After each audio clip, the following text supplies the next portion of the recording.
Hey everybody, it's Neil with the Dastardly Gentleman, and with me I have Frank. Say hi, Frank! What's up, dude? And, if you've been living under a rock for the last 20 years, that was the Pirates of the Caribbean's theme song. Because tonight, we're going to talk about Disney and their mass empire. Oh, I thought we were... Oh, okay. What were we gonna? What did you have in mind?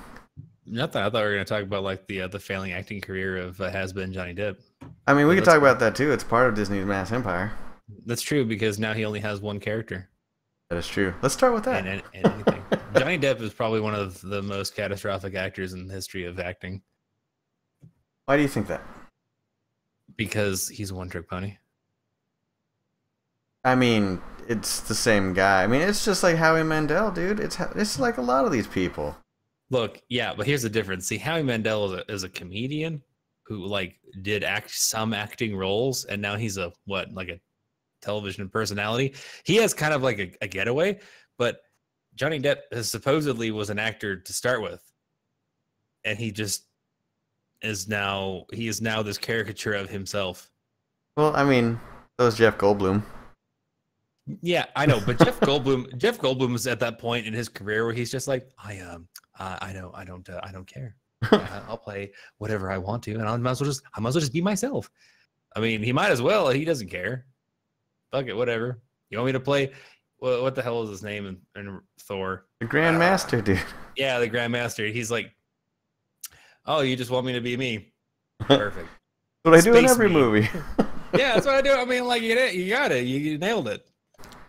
I mean, to be real, that's what a lot of these actors do. I mean, there's a few really good actors out there that can just, fit into any role, like Tom Hanks or something like that. But like, you get these typecasted actors. I mean, to be fair, Johnny Depp's persona fits a lot of roles. It fits the douchey teenager in Freddy Krueger.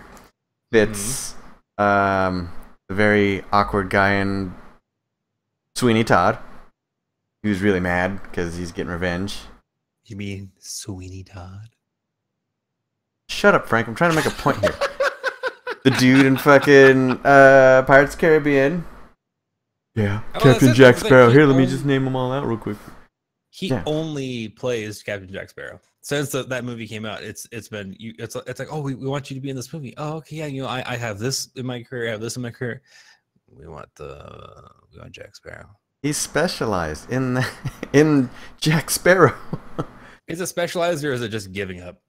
It's just playing yourself, really, is what it is, and that's fine. I mean, playing to your strengths. I'm really good at being that guy. We're gonna give him his T-ball trophy. Just write my character to be like every other character I've ever played. It's like you guys have seen my portfolio. Just make it that. Can you make me Edward Scissorhands without the scissors? But just as awkward and just as terrible. And as many speaking lines. Yeah. Look. Oh, I will say though, God love him and Tim Burton for keeping Helen Bonham Carter employed. True. I mean, it takes a lot of movie magic to make that forehead look decent. So speaking of which, I appreciate all that. She's afflicted with the same issue. She plays Helena Bonham Carter in every fucking movie. Yeah, you know why? Because in every movie, fucking Johnny Depp plays Johnny Depp. So I mean, like, they're a set, they're a package deal. True. Because clearly, she can't get a job without Tim Burton being involved in some way. Not necessarily. I mean, look at Harry Potter. Yeah, she played the same fucking character. But where was Tim Burton? I mean, where was Johnny Depp? You know what? Fair enough. Fair enough. But there was enough bad cinematography and wizard nonsense to make it be like, if we want a really bad London bitch, we should probably get Helen Bonham Carter. You think J.K. Rowling had written that character with Helena Bonham Carter in mind?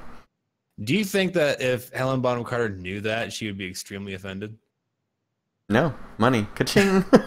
Like, I mean, like it'd be funny to like you read a book, like you're passionate about a book, and you like you read a character, and you're like, man, what a what a real wastrel, what an asshole, what a classless vagabond. And then you actually meet the author, and they're like, yeah, actually, I was thinking of you when I wrote that. Like, Wait, what? what does that mean exactly? Explain that to me before I knock your fucking face in. Well, you mean look at like Quentin Tarantino. He writes these movies with those specific characters in mind, like fucking Steve Buscemi. Like, Okay, yeah, but I mean, he's actually worked with him before, so I mean, like that actually makes sense. true, and he does have a pretty wide range in comparison to Johnny Depp. Yeah, But yeah. let me ask you this: can you think of anybody that could have played a better Captain Jack Sparrow?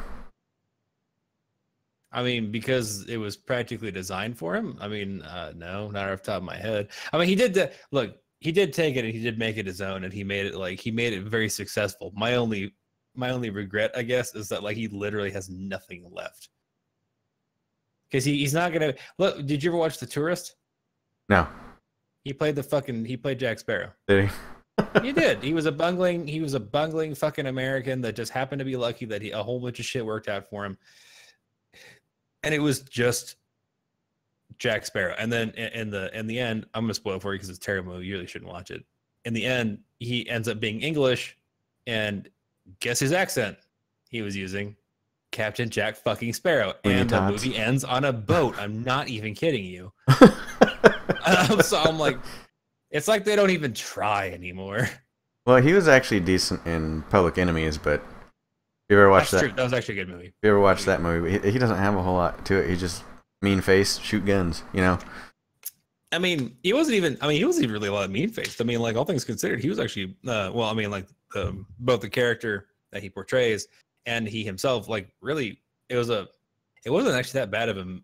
It wasn't that bad of an adaptation of the idea of the movie, and it's unfortunate that that is not one of his more lauded movies, because I think it was rather exceptional for him in particular, because like it was finally like a breakaway from, Captain Jack Sparrow. Yeah, I mean, have you seen Once Upon a Time in Mexico? It's like, yes. yeah, it's like an offshoot sequel of Desperado. Yeah, I actually really enjoyed that movie, and that was actually before Pirates, wasn't it? Yes, but So, I mean, yeah. he also played Jack Right. Sparrow in that as well. He pretty much did. He played evil Jack Sparrow. Yeah, Like if Jack Sparrow had pretty much just given up on pirating and decided that he wanted to be like, an IRS treasury agent, like that would be him. yeah. But I mean, yeah. So moving on from fucking Johnny Depp, so let's talk a little bit about Disney's hold on Marvel.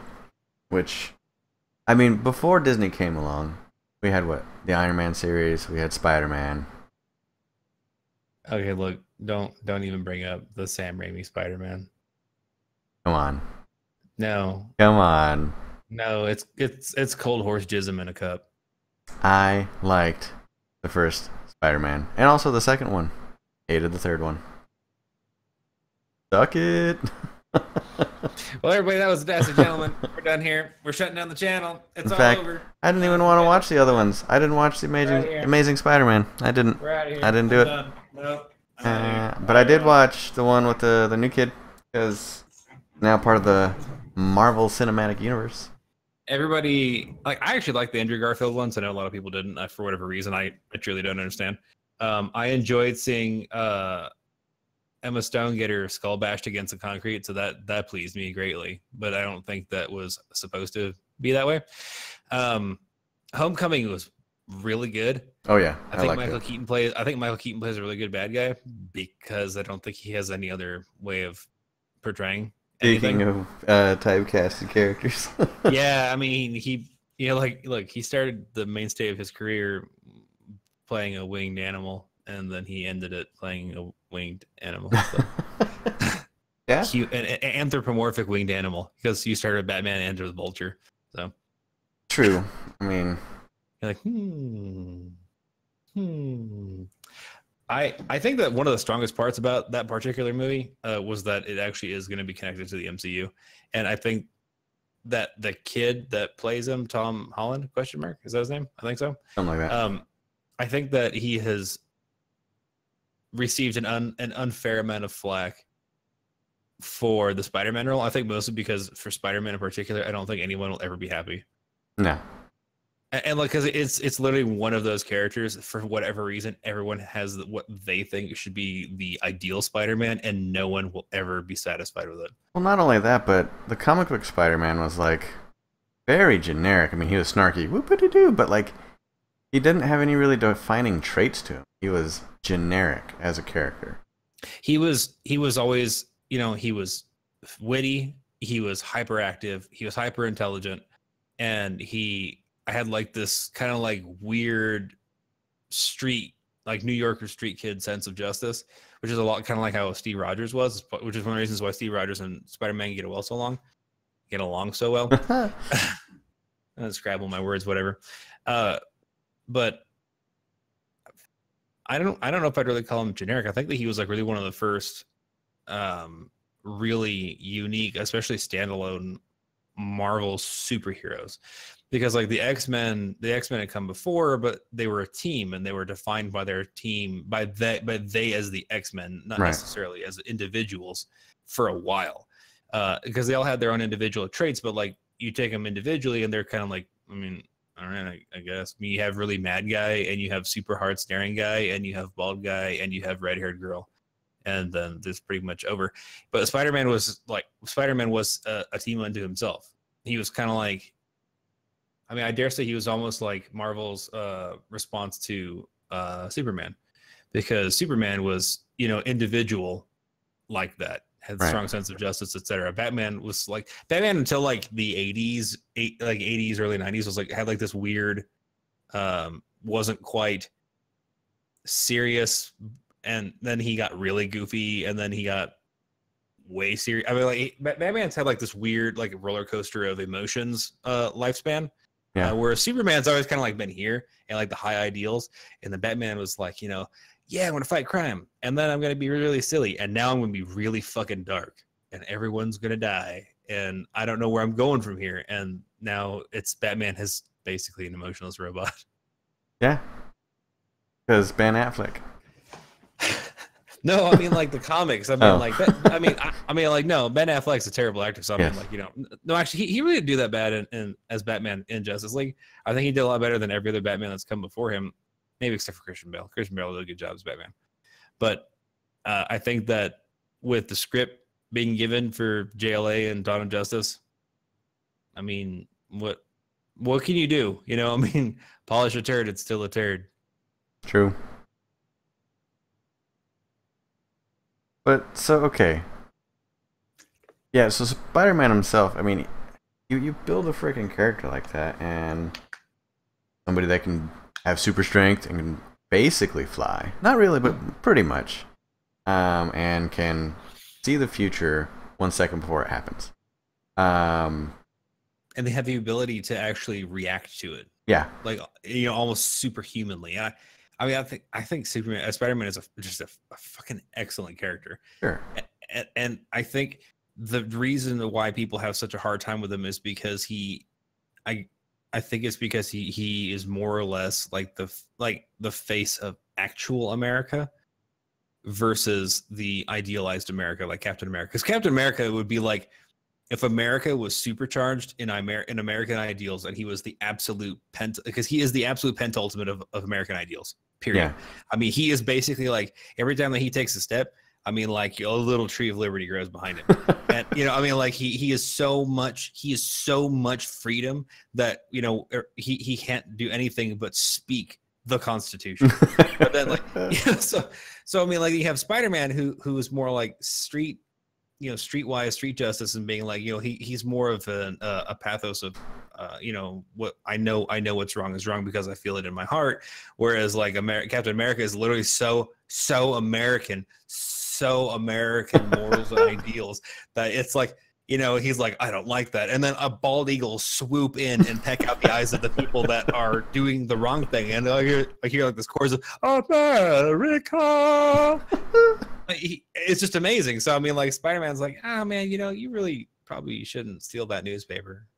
But then like Captain America shows up and literally like will wrap you up in a cocoon of the American flag and then take you to the nearest police precinct. You know, I mean, like, that's what I like about when these characters get together too, especially like when you have Captain America and like the Punisher get together. Dude, Captain America beat the shit out of the Punisher. Sure did. Fucking broke his jaw. He murdered 2 people right in front of Captain America. But they were bad guys. It doesn't matter. I mean, they didn't do anything. They didn't stand trial. Yeah, they were there to fucking fight for justice, or not justice, but fight for civil rights. And he just offs them both because that's like, you know, that's his pathos. That's his version of street justice. And Captain America is like, you know, cannot deal with. They did not face justice. Beat the shit out of him, and then he's like, "Fight me, you little bitch!" And the Punisher's like, "Not you, never you, Cap." Oh my god, dude! Like I was like, I can't stop. What's happening to my eyes? Because I love the Punisher. Because one of the lines that he has, they actually used it in the Thomas Jane Dirty Laundry short that's on YouTube, where he says, you know, the difference between punishment and justice is. Yeah. I mean, like I love that. I mean, especially since like they never actually finish the line, and he just says it and then walks away. Yeah. I mean, it is absolutely no different in the comic. He said it before, and so I feel like that line is such a defining moment, especially whenever like you take into consideration the Civil War conflict between Punisher and Captain America, because when they come to face and they, you know, the Captain America sees the Punisher for what he is, which is again punishment, not justice. So then Captain America is pure justice. Punisher is pure punishment. So there is and it was important, I think, for people, especially they were reading and that aren't necessarily I guess versed in a lot of ethics, that there is a distinction between punishment and justice. I mean, there's actually a very, very hard line. Not even like, it's not even really gray there. I mean, it's pretty clear. Right. You know what I'm saying? I mean, like, so I think that was really good from my perspective, because I feel like a lot of people can't really tell the difference. Yeah. You know? I mean, especially when you have your own self-righteousness involved. I mean, sure. That whole scene in Dirty Laundry where he fucking maimed that guy. Like, broke all of his joints, like his elbows, his knees. Fucking poured a bottle of Jack on him. And then he put a lighter right next to him. And he said the line. And then he walks away because it's not for him to do the punishing at that point. He got him to the point where he could be punished. Right. And then the girl he raped does the punishing. As nature intended. And I like that the kid walked away. Right. Like the kid was there, and the kid they made like that very clear where like the Punisher was even watching the kid. Mm-hmm. You know, like he was pretty much watching him like, I really wish that you wouldn't do that. Yeah. You know, you could see it in his face, but then like, you know, the kid turns around and walks away, and the Punisher's like, good on you. Don't be like that. And then the woman comes up, and Punisher's probably like, yeah, I mean, she has a right to it. Yeah. And that was always like one of his things too, was like, you know, there are certain people that have a right to punish, and then there are people that have a right to be punished, or really have an obligation to be punished by the people that have a right for it. Right. So I mean, I don't know. I find that extremely fascinating. Need more Punishers. Actually, we need more Captain Americas, realistically, but if only. Either or, a little bit of both. Column A, column B. You know what we need? We need a poster for Captain Bernie America. Here we go. But it needs to be like, the suit needs to be all baggy on him. Yeah, just like he got into it just now, and it's not made for him. Yeah. He's just dragging the shield behind him because shit's heavy. It is. It's vibranium, dude. Yeah, I mean, he's like, I cannot pick this thing up. Where's my super serum? Honey, where is my super suit? So, like I was saying before, what was the state of Marvel before Disney came along? It was, hang on, Go ahead. You answer that I question. mean, it was. I mean, they were kind of floundering because they made the Sam Raimi Spider-Man movies, but they were dog shit. Shut up and doesn't matter what you say. You're muted, so you can't defend yourself. They don't you fucking nod at me. They they were not that good, and they brought in enough interest for people who were like, well, maybe we can do something. Maybe we can do something with that. And then Iron Man came out, and then your Marvel stock was like kind of like, I mean, the Spider-Man movie, it's okay. And then the Iron Man came out. Dude, Spider-Man was breaking records. Yeah, I know, because I think it's because of the market for superhero movies was non-existent. Happy birthday, Jer! If you're watching. Happy birthday! Yeah, I mean, like, it was breaking records because the only real superhero movies that we had were Batman, which is fucking terrible at this point. Yeah. And then eventually we had Batman again with Batman Begins. And I mean, that ended up being fucking phenomenal. Great. Wonderful. Yeah. And then you had, I don't remember like if Watchmen came out around the same time as the original Spider-Man.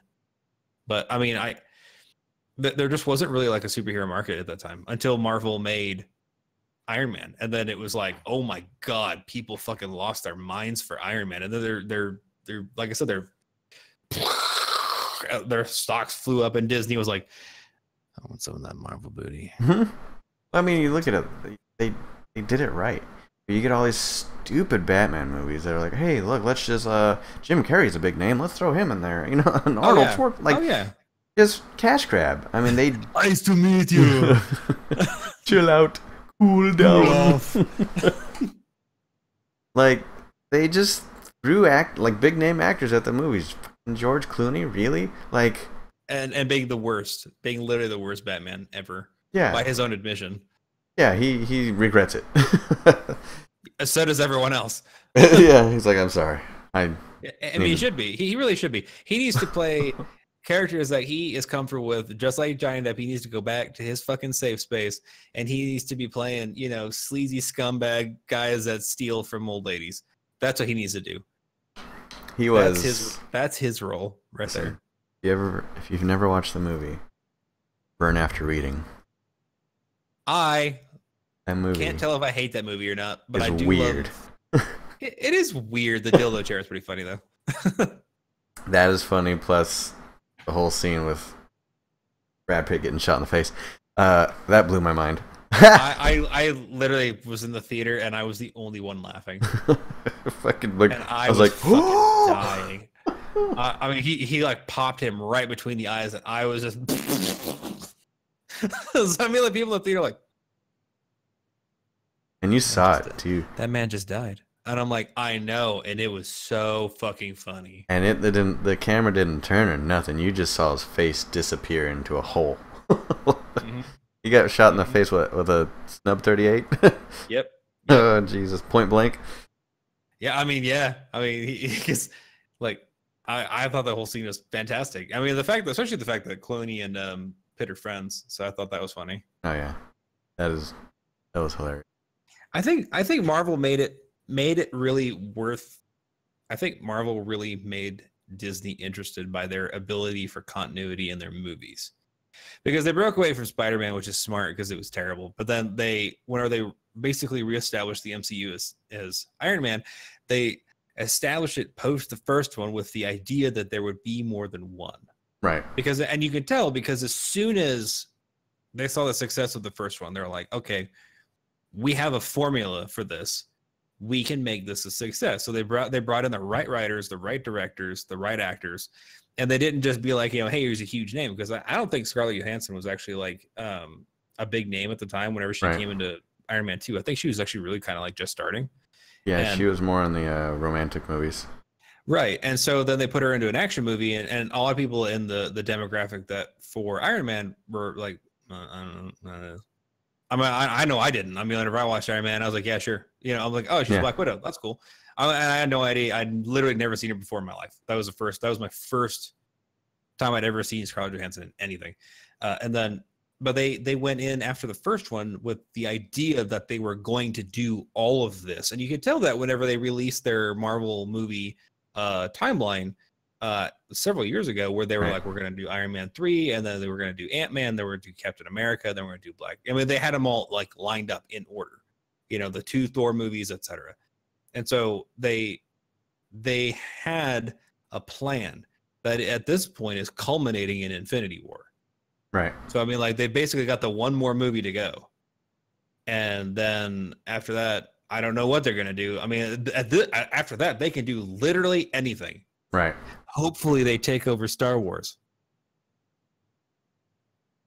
I mean, get that reality gem, dude. You know, I hope Kathleen Kennedy. I hope they just yank the reins clean from her, because she is a menace to Star Wars. Okay, now we're gonna talk about Star Wars. You then did it. I can't help it. Okay, so if you don't know our take on Star Wars, I mean, we all kind of agree on this because we've discussed it in great length because fucking nerds. But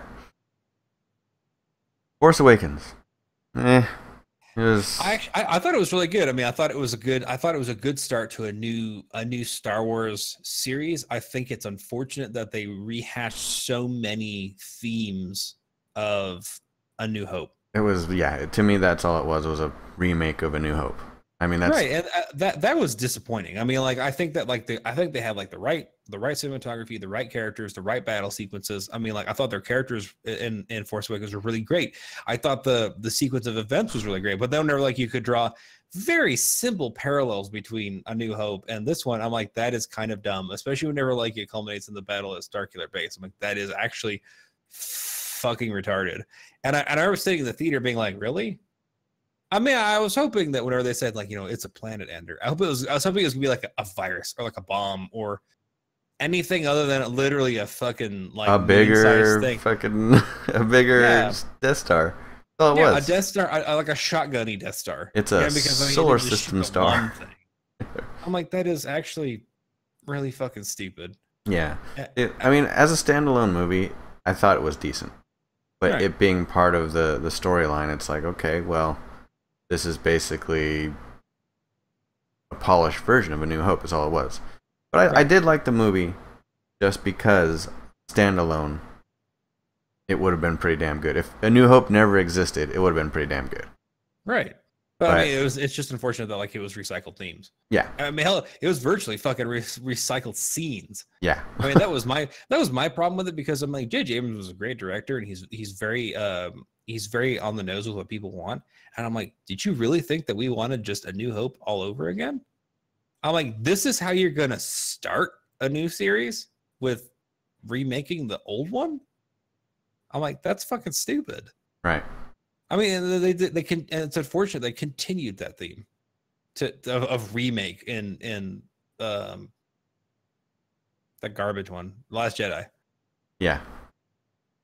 So now you know how I feel about The Last Jedi, which was weird because, I mean, we've talked about this before, so we won't go too far into detail with it. But I thought it was amazing when I first watched it, but on the car ride home, I was like, wait a second.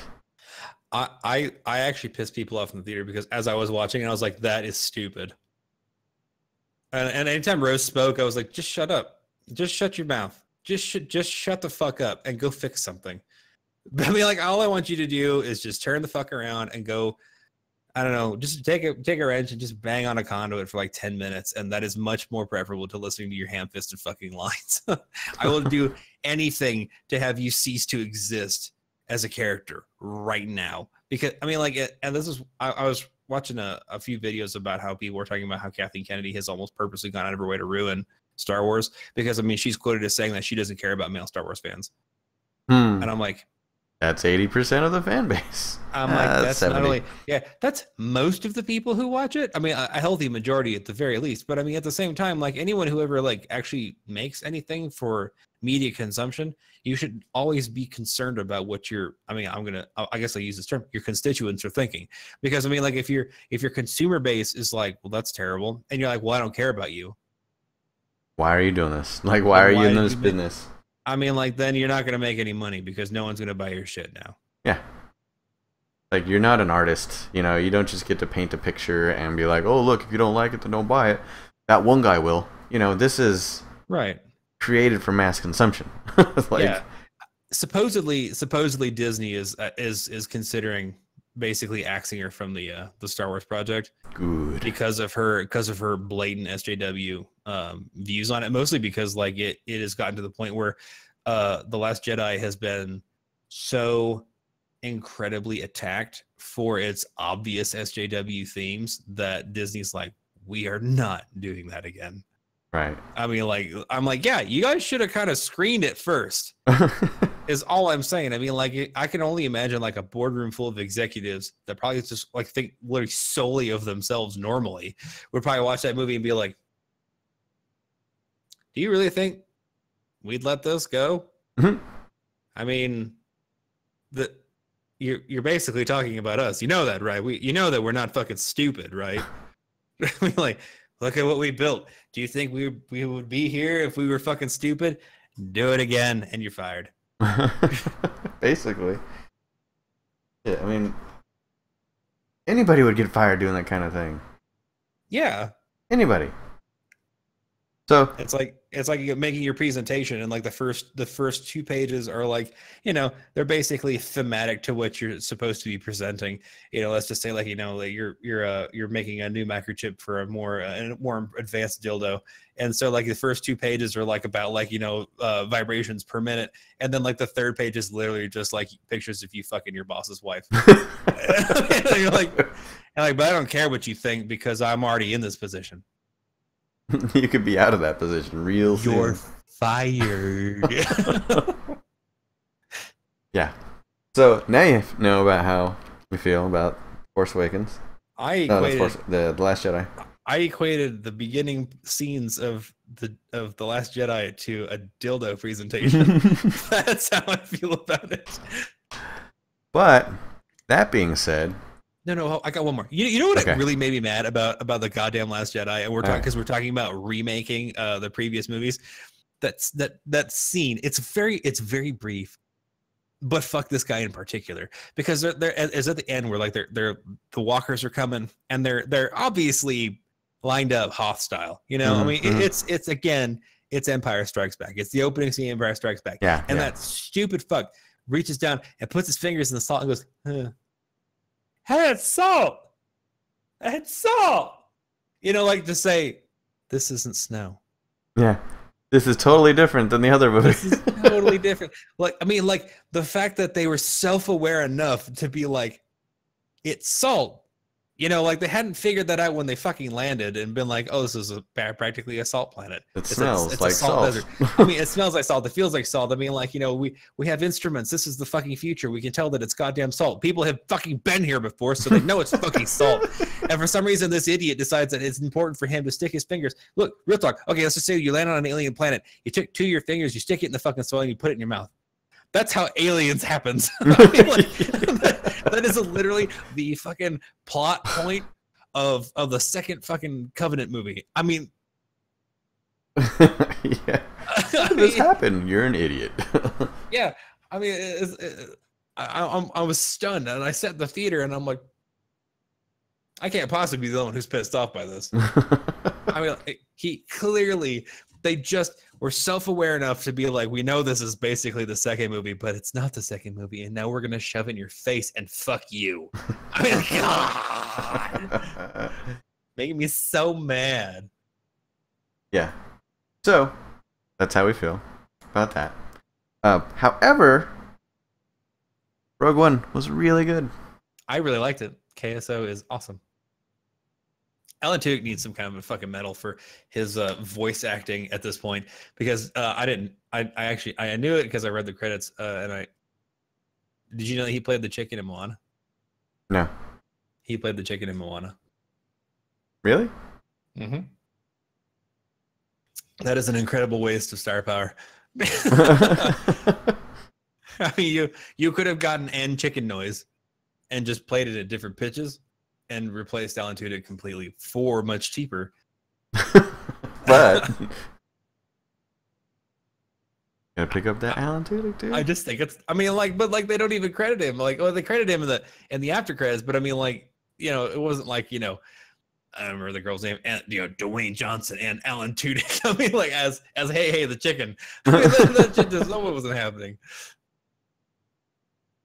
No, he's fantastic. I like me some Alan Tudyk. Do you think that playing the chicken really advanced his career? I think it opened new doors to barnyard animals. To barnyard animals. Like, look, I need to get in on this Disney money. No? Yeah. I mean, what was he doing before then? Dodgeball. Yeah, that's true. He went from Dodgeball to Hey to Star Wars. So maybe building blocks, I guess. Yeah. You need a homicidal robot? I can do homicidal robot. Look at my work in Moana. You played a retarded chicken. I know. That's what I said.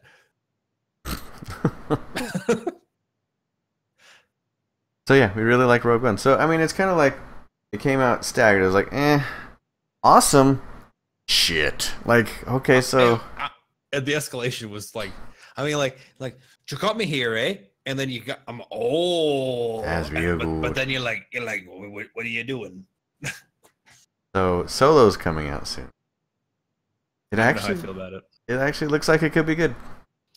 I'm excited for Solo, except for the robot. Which one? The only robot, really. The one where she's like grabbing somebody by the face. I guess I didn't see that trailer. It's Lando's robot. Oh, okay. And I didn't think anything about it, but there was an article that I read where apparently this particular, first of all, her name's L337, which just instantly infuriates me. There needs to be like a cutout scene where everything just freezes and pixelated shades come down and she says, deal with it. Yeah, she practically does. Her thing is that she is majorly interested in droid rights. X-Men?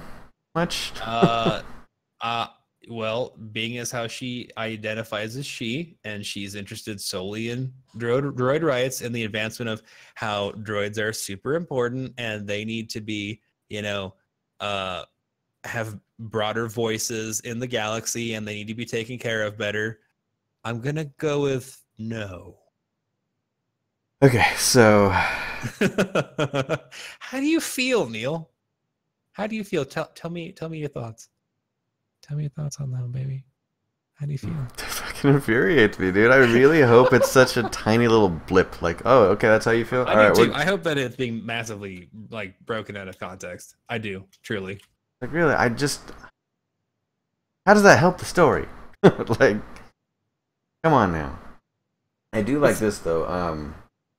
I saw an interview with Donald Glover, the guy that's playing Lando. Mm-hmm. He talking about how it feels way different to be a part of the Disney/Star Wars fan. The interviewer asked him at the end, he's like, remember that video I showed you, his This Is America video? Frank, talking to you. Do you remember that video? I thought you were talking about the interview. I'm like, no, do you remember? I was like, that's weird that he would ask him about his own video.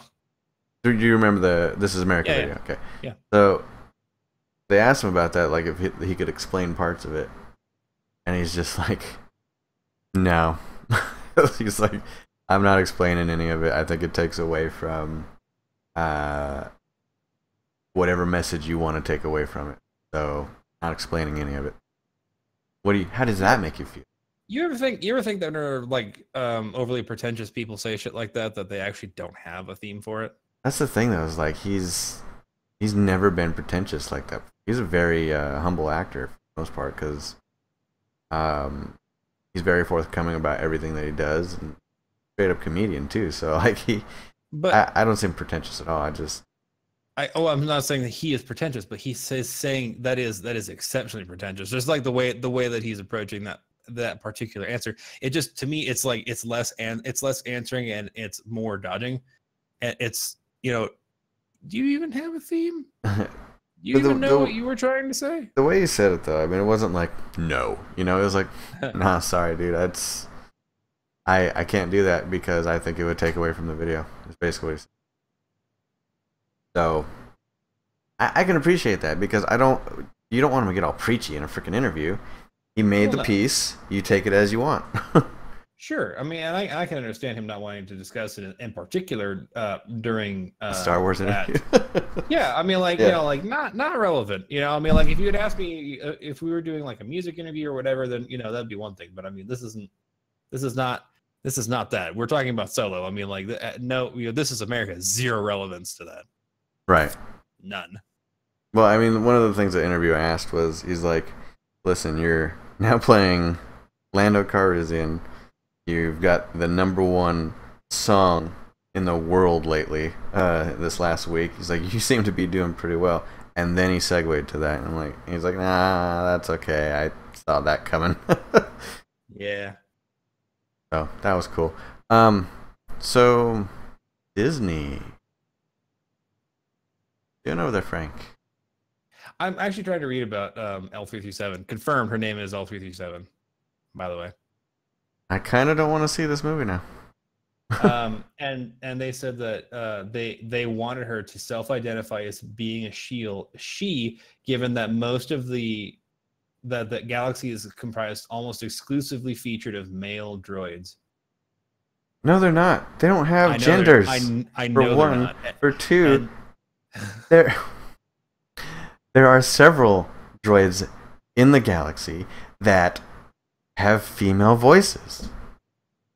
Freaking right in episode 1. Yeah. The droids that deliver Padme's babies. Come on. Yeah. I mean, it's just, I don't know. I'm really kind of like, sure. And while we're on the subject, so you want battle droids to recognize as women, huh? To identify as women. So you want to see them getting slaughtered by Jedi? Oh yeah, okay, now we're going to have a whole different conversation on our hand. Oh man, you're killing all the girl ones but not the boy ones. Shut up. They are equal opportunity targets for lightsabers. Yeah. I mean, like, I think mostly because, like, I'm sort of like, I guess because, like, her having a female voice, her wanting to be an individual, right? I'm completely fine with that. But it's like, why be this obvious parallel to women's rights? Uh-huh. I mean, like, again, you know, the one movie that so far hasn't fucking done it was Rogue One, right? Which has had the SJW bleed through, and I don't understand what I mean, like, yeah, I know we talked about Kathleen Kennedy doing this shit anyway, but I mean, like, what is the purpose in basically, you know, muddying a legacy, a potentially like great legacy movie for this stupid garbage? I'm hoping that, like you said, I'm hoping that it's just like, you know, it's like a very brief thing, and then it doesn't matter anymore. Like, you know, like I'm interested in droids, rights. Boom, done, over. Okay, cool. And then we go on with, like, being, you know, Han being Han and Lando being Lando, and they do a bunch of hijinks and Chewie's awesome. And I hope that it never comes up again. I wish it didn't come up at all. This huge fucking paragraph. They got this huge fucking paragraph in this article where she's, like, basically monologuing about droid rights, and it's basically, if you took Emma Watson's little speech to the UN and then just replaced women with droid, it's pretty much the same speech. Oh. Yeah. Not every movie has to be a mirror of real life. Come on, we go to see the movies to get away from this shit. Star Wars. It's Star Wars. Like, why the fuck do you think I'm watching Star Wars and not going to watch the fucking news? See, okay, I'd like to revisit Black Panther, by the way, because I still haven't seen it. You need to see it. Look, okay, so we were picking it apart based on people's reviews in a previous podcast, okay? And it was. Can I explain that briefly, because I want people to be completely aware of exactly why we did it that way. Right. Well, hold on. Okay. So before I went to go see Black Panther, there was a shitstorm of social media back and forth about race and about it was it was basically two sides of the same coin, white supremacy and black supremacy, and a whole lot of fighting in between. So that's all we were going off before we gave the movie a chance. That being said, go ahead, Frank. So like the reason why we were doing it that way is because I didn't want to go see a movie that was so incredibly like divisive on a subject with the material that I'm fairly near and dear to my heart, because I really love Black Panther as a character.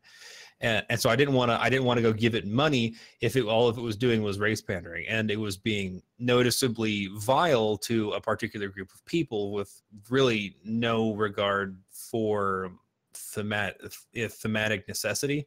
So I mean, I didn't really appreciate that. And the reason why we were saying what we were and the position that we took on it was because because I read multiple media outlets. I read some from Washington Post. I read some from The Roots. Shut up, Neil. I read some from I can't help it. I'm sorry.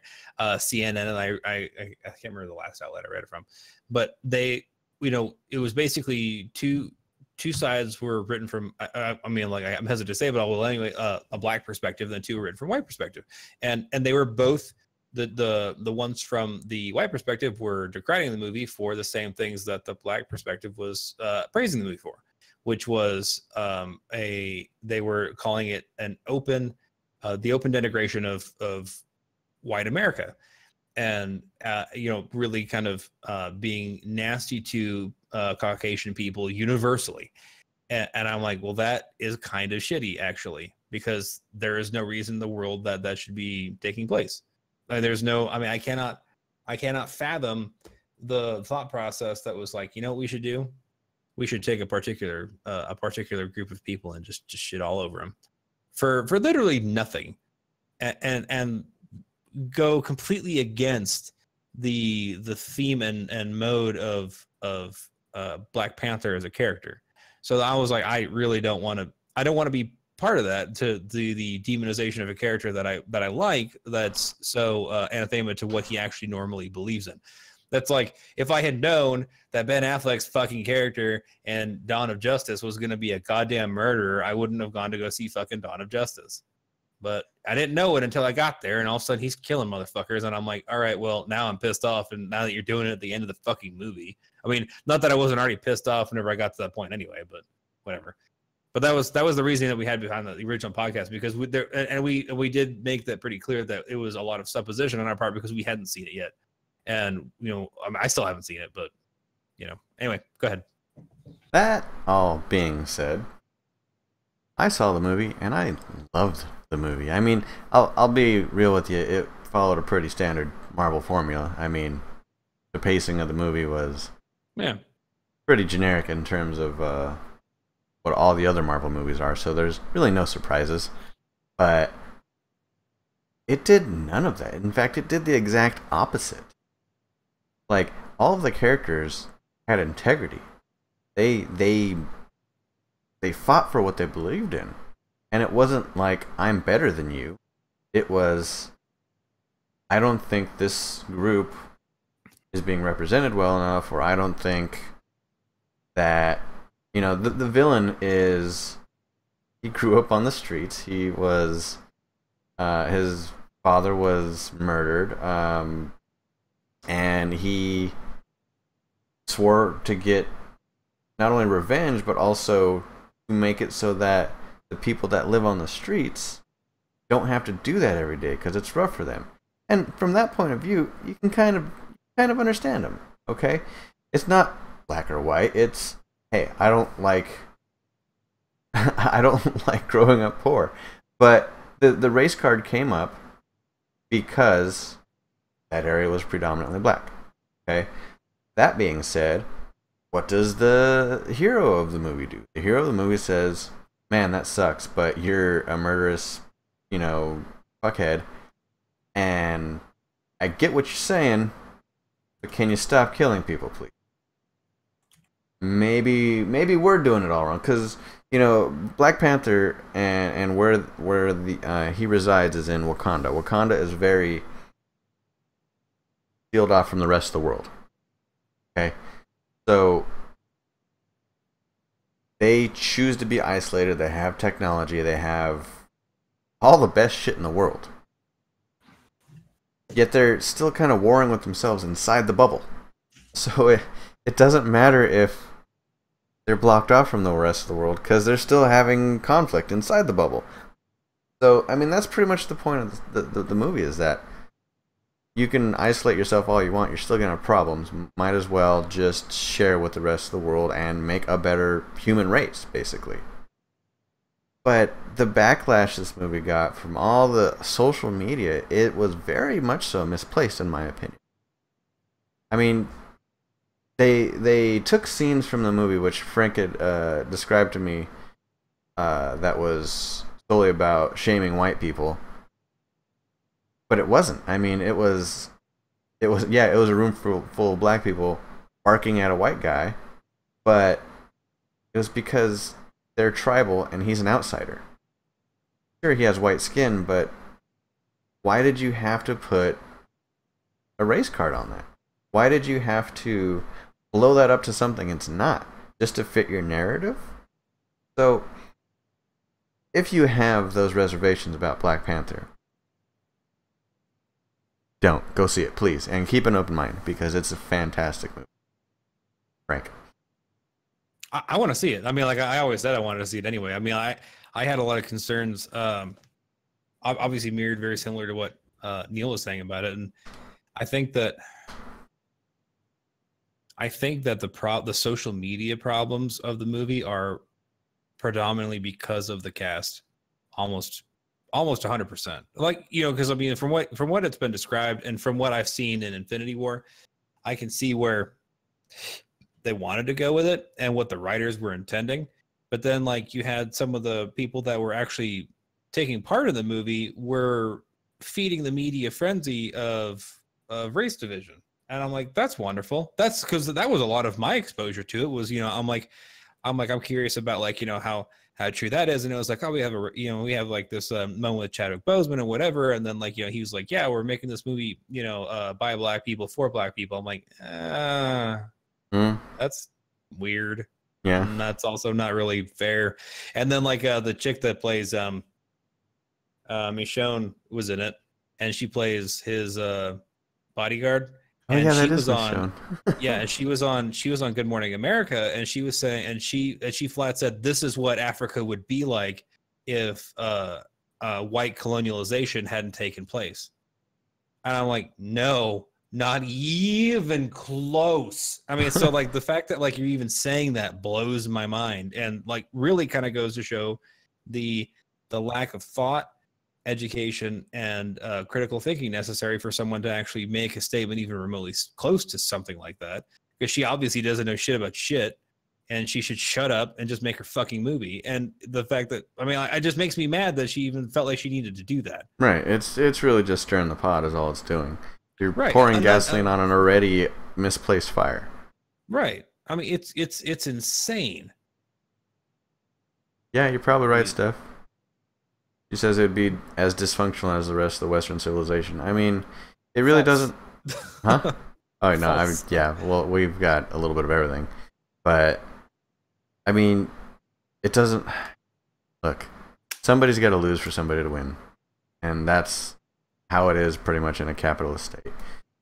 And even in not a capitalist state, I mean, it doesn't matter. Somebody wants to be on top, so somebody has to be on the bottom. And it's finite resources. I mean, there's only so much, and someone's going to get something. Someone's going to get none. And you can blame it on anything. Skin color, location, doesn't matter. All matters is most of human nature is, I'm going to get mine, you better get yours if there's any left after I got mine. That's how it works, because you care about you care about your immediate family, and the rest of the people, oh, well, that sucks.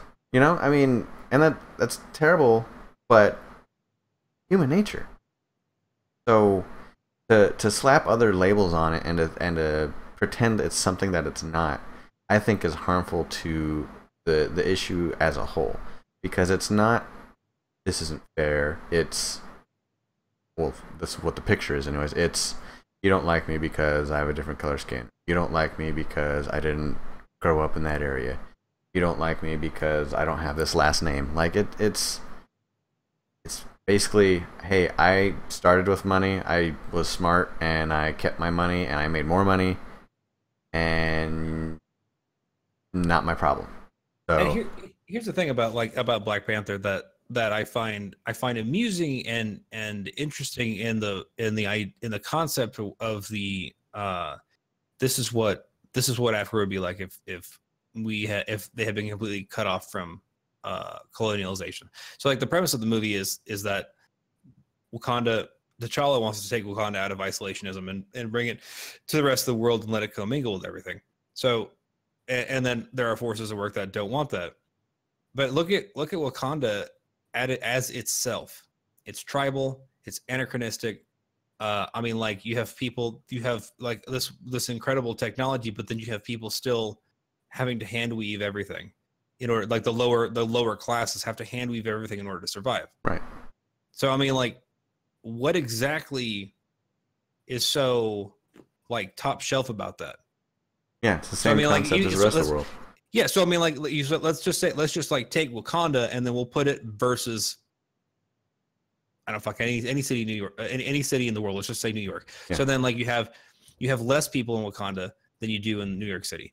So then, but you've got people in flying cars, and you've got people that have a literal fucking force fields and capes that can make force fields, and they got spears that shoot fucking lasers. But in Wakanda, you have people in the city that are under the king's gaze, where things are supposed to be utopian, that are living in fucking dirt huts, walking around barefoot, have to hand weave their own baskets, hand weave their own clothes. And then compared to like New York, where pretty much everybody is pretty much got shoes on their feet, more or less have full bellies. I mean, like the percentage of poverty per capita of New York versus Wakanda would be fucking staggering. Right. And that's so what part of this looks good? I mean, like, what part of this makes Wakanda look like fucking fantastic? They literally fight to the fucking death to determine who is going to be king. Right. And that's one of the things, like, they kind of glossed over. I mean, they didn't really do a whole lot of focusing on the poorer people in Wakanda. They'd focus on the technology. Of course they did. They're not super fucking heroes. I mean, like, right. They don't matter. You know what they are? They're fucking casualties in the background. Yeah. I mean, and that's the thing. I mean, and that's, to me, that's fine. But I mean, if you're going to talk about the broader social spectrum of the implications that this movie is going to be, you need to look at the whole fucking thing dead in the face, and don't tell me that the goddamn movie is about what it would be like if fucking Africa had never been colonized. Because if that's the case, it's still shitty. Yeah. It's a monarchy, you know. I mean, and it's a bad monarchy, because I mean, like, you have a monarchy, you have kind of like they have like a shit feudal society, because you have the king, and then you have a whole bunch of outlying feudal lords that are only vasally actually attached to the king in any way. He has to call to them like the lords of the realm, ask them to help him in time of crisis. They don't fucking have to. They can say, nah, fuck you, because they're all still clan based. So, like, you still have interspersed clan warfare nonstop. It would be like if you had the United States broken up into different gangs, but you had one overgang, and that overgang is yelling at everybody else, dude, we're about to toss around on Canada. I need you guys to show up. And, like, the California gang's like, nah, fuck you, dude. I mean, that's not a system of leadership.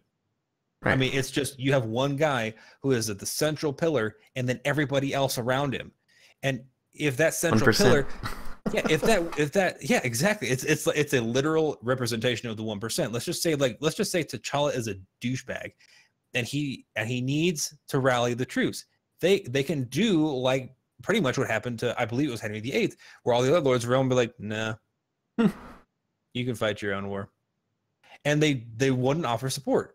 So then there's T'Challa with as a centralized government, has virtually no defenses on his own.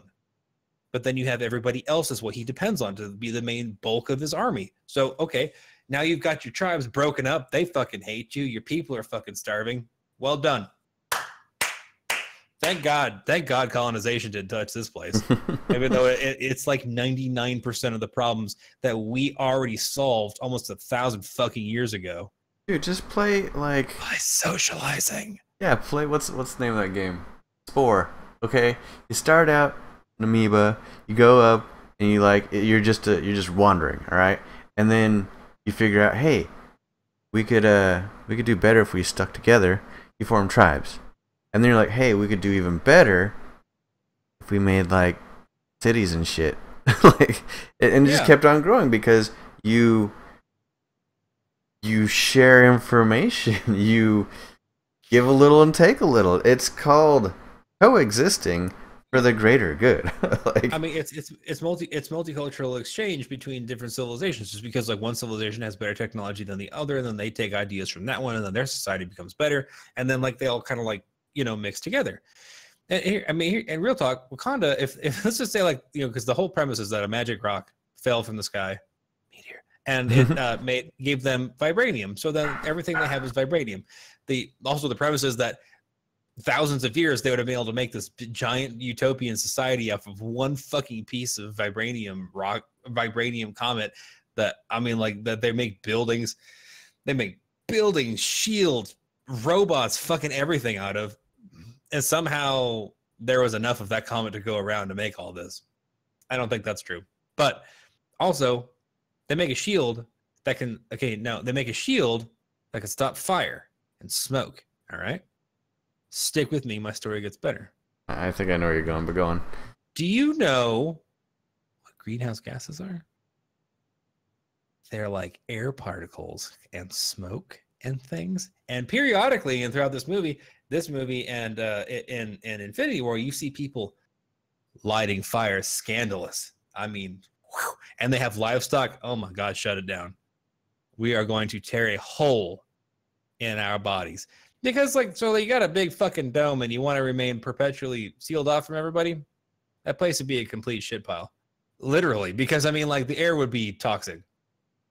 Okay, you went a whole different direction. But no. I know where you're going. I get it now. If air particles or dust particles or smoke particles are incapable of escaping that little dome and they have kept it perpetually sealed up to this point, except for the brief fucking moment whenever T'Challa's dad left to go to sign the Accords, the place would be literally gray. The death toll would be, the death toll would be catastrophic because I mean you'd have babies being stillborn nonstop. Right. I mean like just the amount of pollutions, carcinogens, everything else in the area. And then God forbid some guy goes out for like a smoke or can't see real well, so he lights a torch and the whole fucking thing explodes and just turns into like this giant snow, like hellfire snow globe. I mean, like, man. Listen, if we're gonna get all specific here, if it's the hardest element on Earth and it can resist fire, how did they forge it? How did they melt it? How did they do anything with it?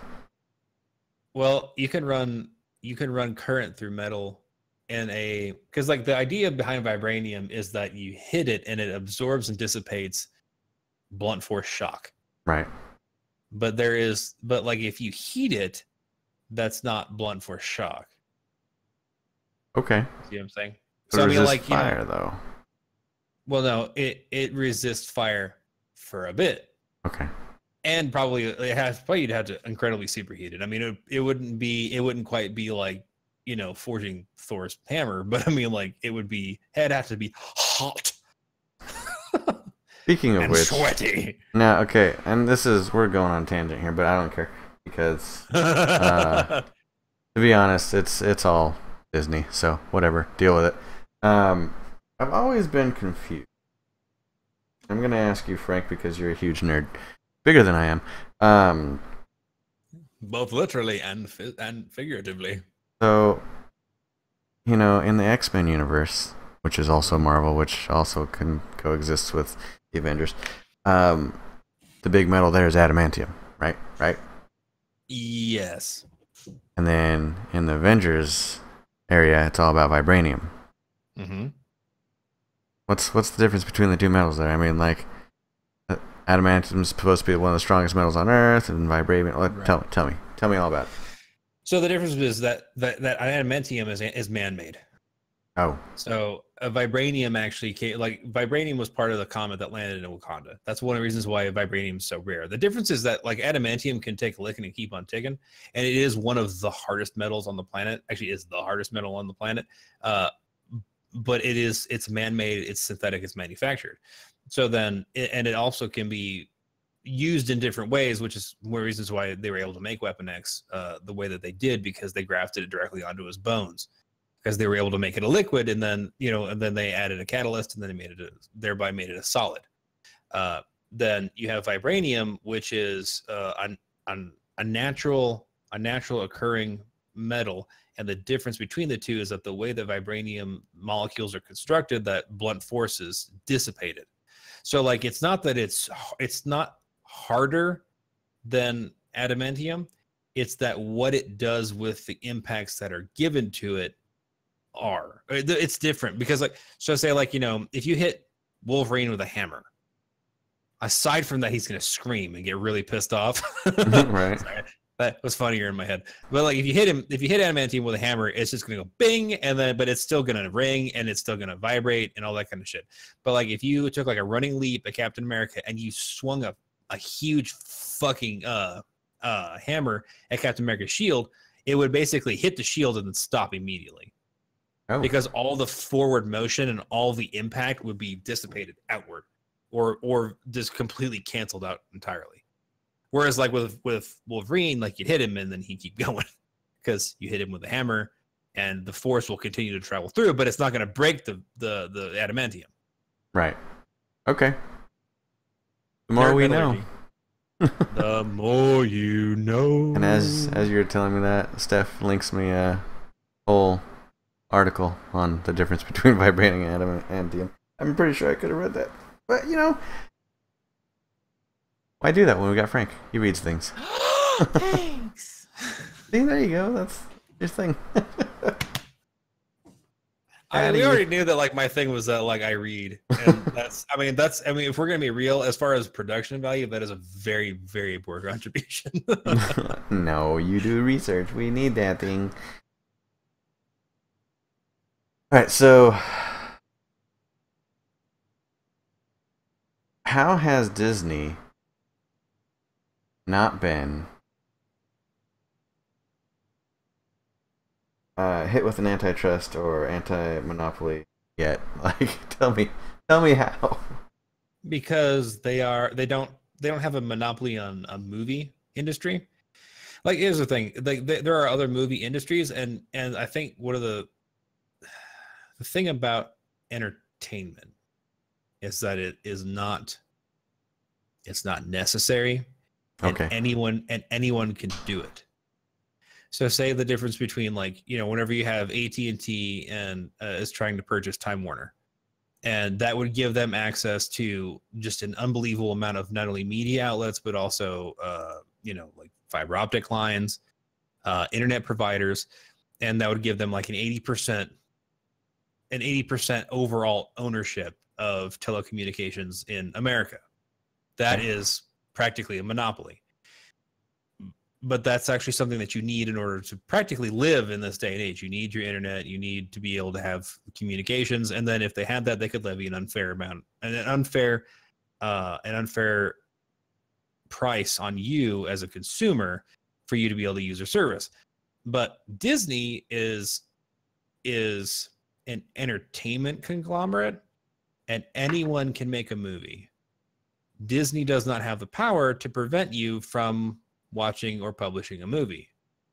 They can only own more and more, and because you don't require it, the metals must be forged equally and distributed equally for everyone. I want for 2020, Barney 2020, he needs adamantium claws. I just want to be made of metal, and I want to win the primaries. But then if Disney owns 80% of entertainment, that's extremely broad and far-reaching, because there's no way for them, because then you have literally anything can be entertainment. Right. Like dogfighting can be entertaining.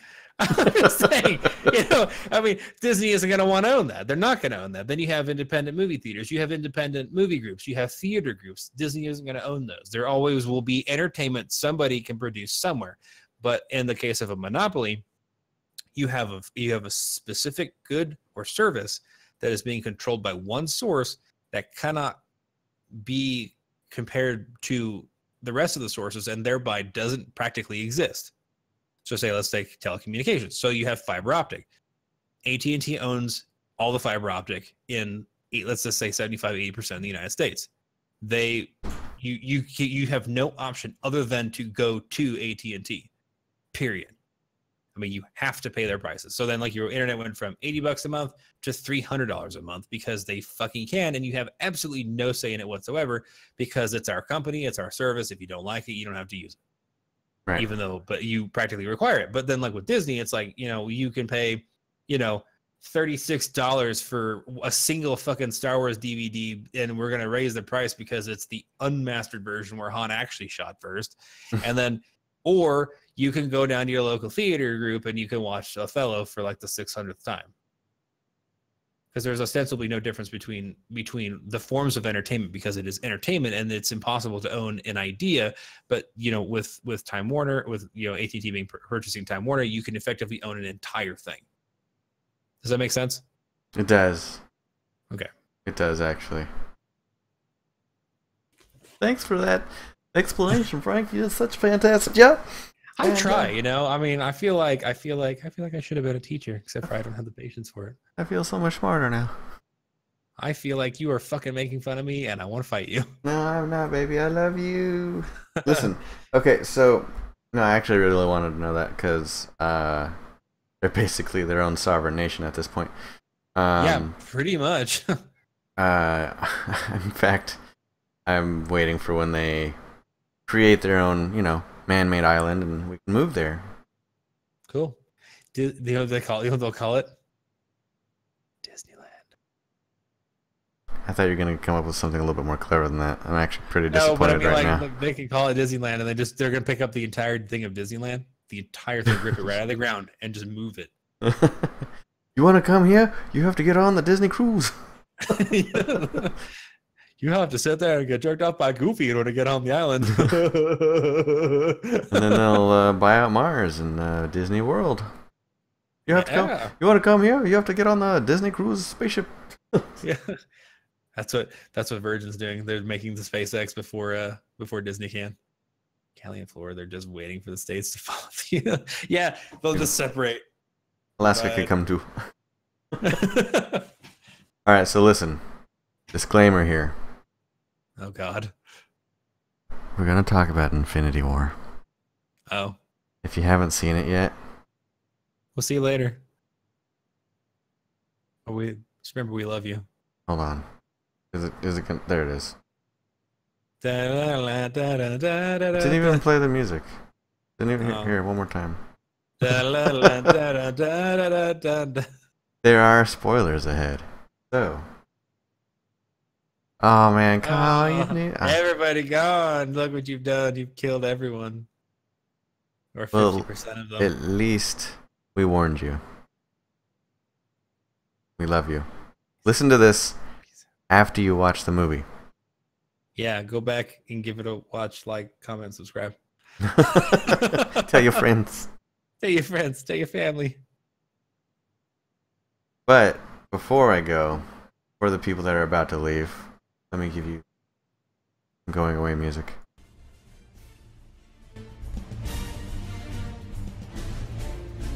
No,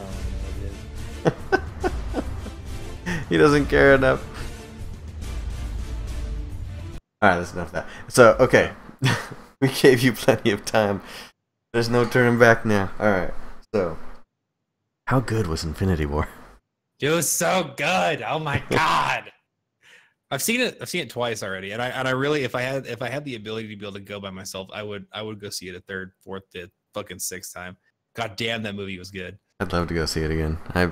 I was blown away by it. It was so You know what you could do if you ever actually pick up your phone? Do you have friends in the area who actually would probably go see it with you?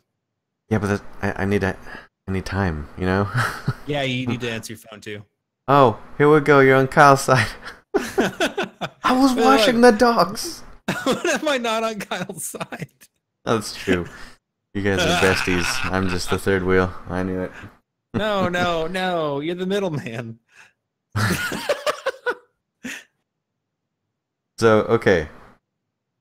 One of the things that you said before you watched Infinity War was you're really excited because if they're going to stay true to the comics, which they did, by the way, everybody's going to be so upset. And guess what? They were. There were people crying in the theater. It was glorious. I drank up their tears. Oh, it was so good. Oh my god, it was so good. I mean, like, I think, you know, so we already did the massive spoilers. There's a girl that sat, the second time I went to go see, there's a girl that sat right behind me. And I could barely contain myself because she's, you know, in the very beginning, Loki gets killed. So, like, you know, Loki just breaks his neck, and I'm like, oh fuck yeah, that's wonderful, because I know all the girls in this audience are just about ready to start bursting into tears. The girl behind me starts getting all like worked up and all misty, and she's like, oh, that's okay, at least I still have Groot. And I'm like, oh, you sweet summer child. And then at the end, when Groot turns to dust, this bitch dissolves into tears. And I was like, drink it up. oh, you misery. Oh god. It was so good. I mean, like, you know, when I love that because like this movie reflects the comic so deeply, because the thing that was so wonderful about Thanos in the comic was exactly what was so wonderful about him in this movie, in that he is huge, imposing, incredibly fucking powerful, dangerous beyond words. And we have up to this point had the superhero, I guess, schema, in that the heroes fight, they have an insurmountable force, and then eventually through teamwork and whatever, they overcome it. Not this time, motherfucker. Nope. You know, I mean, that's the thing that was in the comic, because, like, you know, up to this point, the Avengers never lost. You know, there was win, and then Thanos comes in and literally flatlines the whole fucking team. I mean, like, he just straight up kills members of the Avengers. No big deal. Hell, hold on, I'm gonna pull up my big old purple dick and beat you to death with it. And that the fact that they kept true to that, the opening scene, it was amazing, because, you know, so pre Loki death, you know, he's you know, talking to Thanos. He goes, well, we have a Hulk, and then Hulk comes out and then tackles Thanos, and then Thor and Loki are like, yeah, and the people in the theater were like, oh hell yeah, and then, you know, he's gonna get his ass whipped by the Hulk, and the next thing you know, Thanos stands up and he's overpowering the Hulk in pure brute force, and then beats the Christ out of him, to the point where the Hulk doesn't show up for the rest of the fucking movie. And it was incredible, because this, I think, what was so important about that being like the opening scene is that the Hulk was always like the trump card. You know, like, I mean, when shit really hits the fan, the Hulk comes out. And then the Hulk gets bigger, badder, stronger, and then he just kind of like evens the playing field, and then you're like, oh my god, okay, you know, he's unstoppable. Then there's Thanos, who only has one of the Infinity Stones at this point, and literally knocks Hulk the fuck out in a straight up fist fight. Yeah. No big deal, because, I mean, like, at this point, he has so little power, he is practically just Thanos. I mean, he's just the Titan.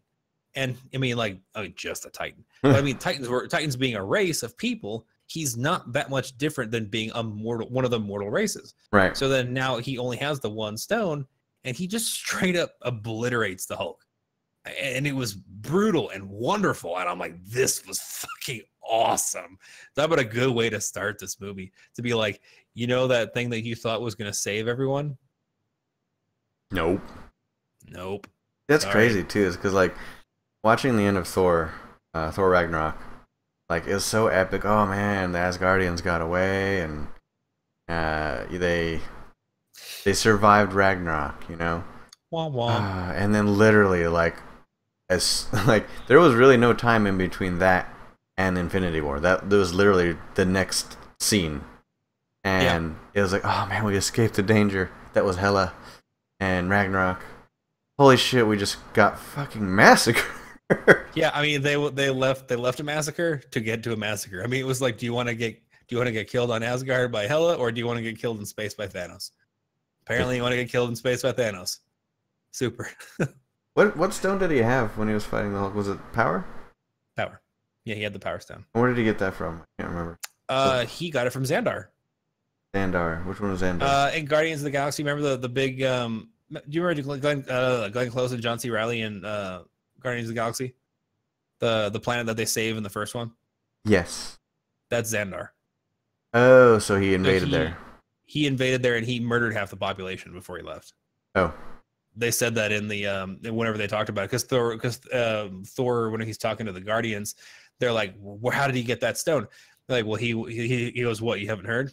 Heard what? And he says, Thanos told me that whenever he got that stone by breaking open the vaults in Xandar, and then before he left, he executed half the population. And then they're like, because that's like practically where they live. Right. And they try to protect that planet, and like 50% of the people died basically on their watch. Right. I mean, that's See, I like how this movie unfolds because there's 2 points in the movie in which this all could have been avoided. I mean, well, not all of it, but most of it. Okay. Star-Lord. Oh God, I know. Being a fucking idiot. Getting all that's like bad girl. Yeah, that's like his character though. And then Thor and his hubris. Yeah. Yeah, I mean, that was always Thor's biggest weakness, was hubris. Right. I mean, to be fair, he's a god. I mean, he's virtually indestructible, and I mean, he pretty much laid Thanos low at the very end of the movie whenever he got Stormbreaker. I mean, the Mjolnir replacement is truly unbelievably powerful, even in the comics. Like whenever he goes axe over hammer, he's incredibly powerful with it. I mean, he's incredibly powerful fucking normally, but I mean, like, right. Let alone whenever Thanos has like all of the Infinity Stones, and you might as well just fucking throw all your shit down and just be like, just kill everyone. What? Fuck it. Whatever. I think one of the things that I did find interesting in this movie is the amount of people that Thanos decided not to kill. Right. Because like in the comic, he was like, "Are you getting in my way?" So I like to kill people a lot. So you gonna die. See, you gonna die. But like in this one, because Thanos got retconned at one point, years ago, not years ago, like maybe 3 or 4 years ago, where you went from Thanos that was like, I guess, Golden Age Thanos in Marvel, where he just appeared, and the original incarnation of the Infinity War, he already had all the stones. So I mean, like, there wasn't this like Thanos has one and then he tries to get all of them. He showed up with them. Right. I mean, like, he appeared with the Infinity Stones and then proceeded to just take, Earth's defenders and just put them in the ground. And but at one point, they made a standalone comic series of Thanos where they tried to basically explain or tried to give him more of a backstory other than just is bad guy, because that was one of the things about Thanos versus a lot of other Marvel characters, is that he didn't really have a backstory. It was just Thanos is incredibly powerful and you don't know what you are fucking with. Right. And then, because like I said, up to this point, the Avengers hadn't had anything that they'd fought that they couldn't beat. And then Thanos shows up and just literally just obliterates everybody with absolutely no fuss, no muss, no bother. Yeah, no so effort. Then whenever they retconned him, they actually tried to give Thanos like some kind of a pathos and some kind of an agenda that wasn't just being, I want to kill half the universe. Right. Like, I'm strong and want to court Lady Death by killing, 50% of the universe and then not be noticed and then have her marry Deadpool anyway. So then, in this comic series, you find out that, the people from Titan are beautiful, and they are just like, they're basically angels because they live practically forever, and they are super science beyond the understanding of mere mortals, to the point where, as Arthur C. Clarke says, it's indistinguishable from magic. And so that was what, and he was considered by people on Titan to be assholes and elbows above everyone else intellectually. Right. I mean, he was hyper intelligent. He was a botanist, and he was dedicated to life. He loved life, and he loved things to live. But he was purple, and he was deformed, and so his parents hated him, and they constantly wanted him to die all the time. But he had friends, and the planet was starting to suffer, and he came to discover that it's because, again, like he says in the movie, too many mouths to feed, not enough to go around. So then, because of the hardships that he'd gone through, he was like, I have a plan. Let's just, ice half the people, and then the planet will continue to grow. It's just like, cutting the branches off of a tree. The tree has to be able to grow. You have to set fire to, a forest periodically to clear out the underbrush. Otherwise, the trees won't be able to flourish and prosper, and the forest will die. It's the same principle, except for humans or lives. Yeah, I mean, sentient beings, and so they called him the Mad Titan for it. And then he got pissed off and just decided instead of 50%, he killed everyone. Oh. So, I mean, in order to make an omelet, you got to be the last Titan. And so, I mean, but because of because of technology, and because of his physiology, he was effectively a god, right, anyway. And then he decided that he was going to covet the Infinity Stones, and then he basically subjugated the Kree, and now he has an enormous army because it's an entire race of people literally dedicated to fighting. Kree, isn't that the alien race that merged with Ms. Marvel? Yeah, the original the original Marvel, right, is one. It was a Kree that she had fused with, and then Karen got Marvel's power, and she became Miss Marvel. And the Kree, remember in the first Avengers movie, the giant worm, and then all the little crazy super soldiers? Yes. That's the Kree. Oh. Well, all right. Ding. We come back. All right, so I mean, nice backstory on Thanos. That was good.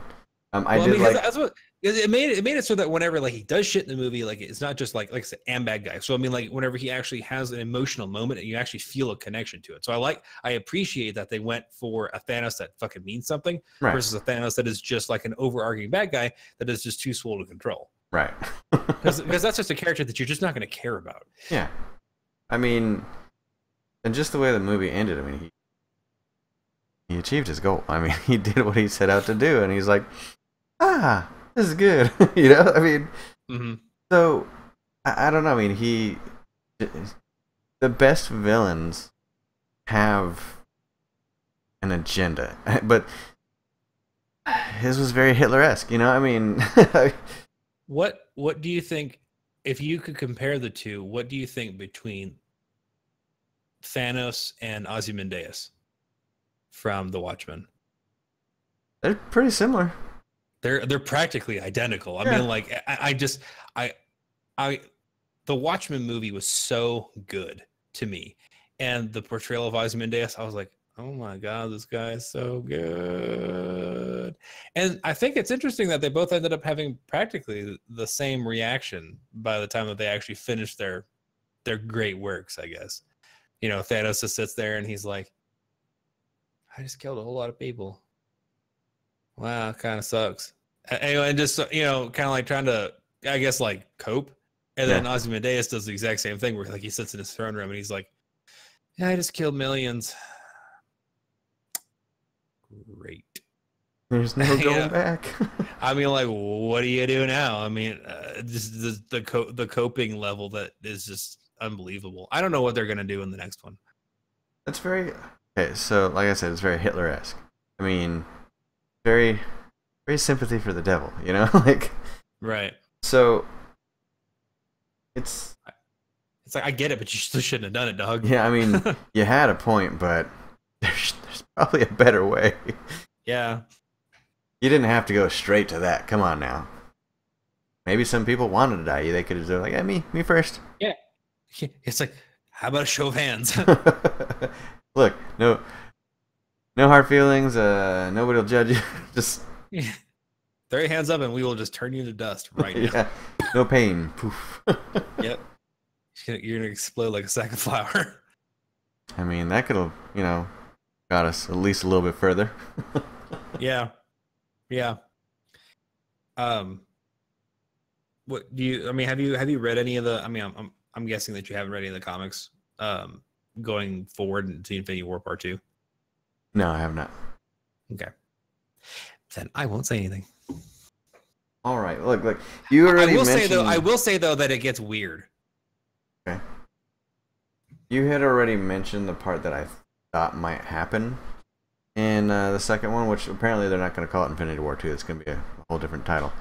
But you had already mentioned that the love triangle between Thanos and Deadpool, which I thought they might be going in that direction, which would have been terrible because that would have been a stupid reason for doing what he did, just to impress Death, And then, well, that was his original. That was his original motivation for killing half the universe.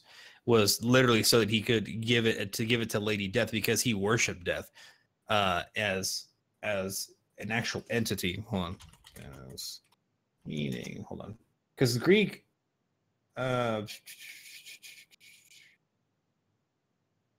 I believe Thanos is immortality. I mean, because from what I recall, Thanos, not the character, but the actual the god Thanos. I think he was the god of death anyway. Yeah, he's the god of death. Greek god of death. oh, really? So I thought that was Hades. Yeah.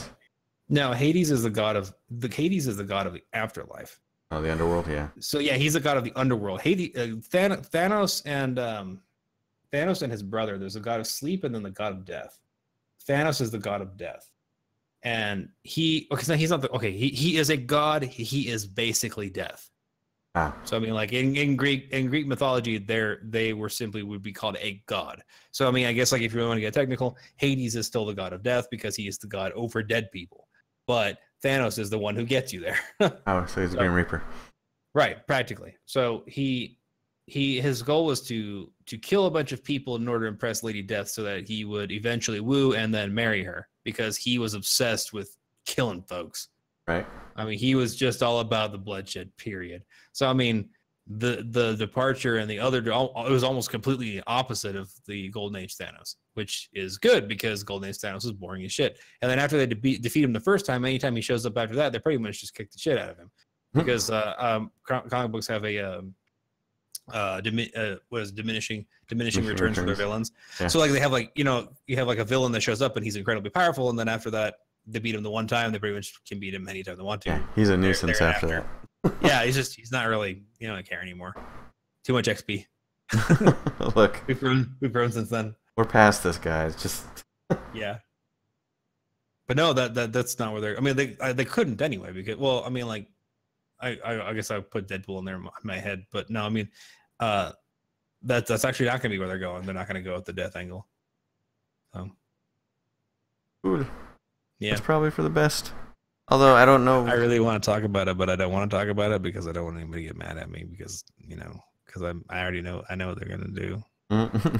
Look, you just keep it in your pants, right? It's hard, both literally and figuratively. All right, so I think we're good to go. I mean, we could go on forever and talk about Infinity War and every little scene. We probably could have done the same thing with Thor Ragnarok as well, which I've watched like 6 times already in like the last 2 weeks. Because it's so good. You know what? You know what? I will be honest with, though.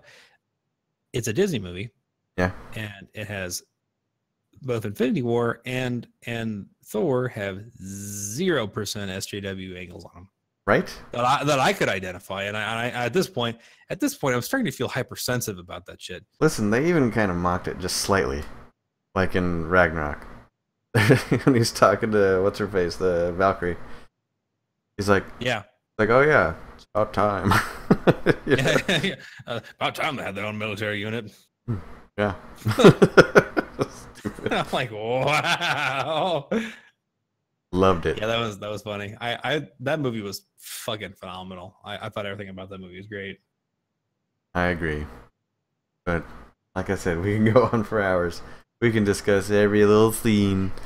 If you guys want to, you can at any given moment go into our Discord, and I will happily discuss any of these subjects with you at length. Yeah, I mean, Ask all Steph. day. Well, she's not here, but ask Steph. I do it all the time. I practically write a fucking thesis in Discord constantly, and it really annoys everyone. And you just gotta deal with it. Yeah, and if you don't know what our Discord is, I mean, if you don't know what Discord is in general, it's basically a chat / voice thing. But if you want to join it, you can join it anytime. We've got the link on our website, www.dashlygentleman.com. Ding. Or, just shoot us an email. We'll send you a link. We're at mail@dashlygentleman.com. Send us a tweet. I mean, any way you can. And what I would also like to see, either in the comments of this VOD later, or in our Discord or in our Twitter, is I want to see questions, thoughts, or feelings on L337. I want to know what I really want to know what people think. I do from like I just want I feel like we kind of outlined the character, and I just want to know what you guys think about the extreme SJW impact on Star Wars. Star Wars of all things.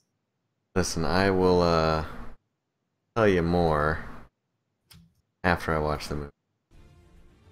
Oh no, we're obviously gonna have to do that. When does it come out? Next week. 25th. So next week. Yeah. Right. Yeah. Which I probably won't watch it on the 25th, but shortly after. Sure. Because this is gonna be a Friday. I mean, we won't even have podcasts until Thursday. So I mean, I think it was time to watch it maybe once, maybe twice if it's not garbage, and then give us a chance to kind of digest what happened. Sure, and then we can put up the old spoiler alert again. And we definitely will. Yeah. Anyway, thanks for watching. Thanks for listening. Thanks for all you guys that bailed out because you didn't want spoilers. I'm glad the warning worked. Hopefully you're coming back to watch us. Oh, we can go with Joe. He can buy my ticket this time. Yeah, that's still happening. Funny. We're still doing that. Anyways, we will see you next time. Bye. Bye.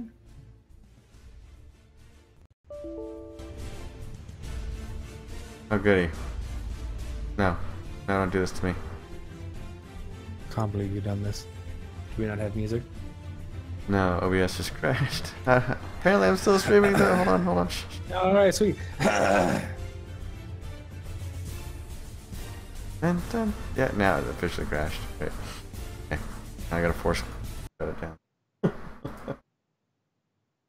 Okay. Neil, they can still hear you. I know, it was lighting up and then I'm like, alright, I don't want to click on this error, but I can't turn off my microphone. Should I sing them a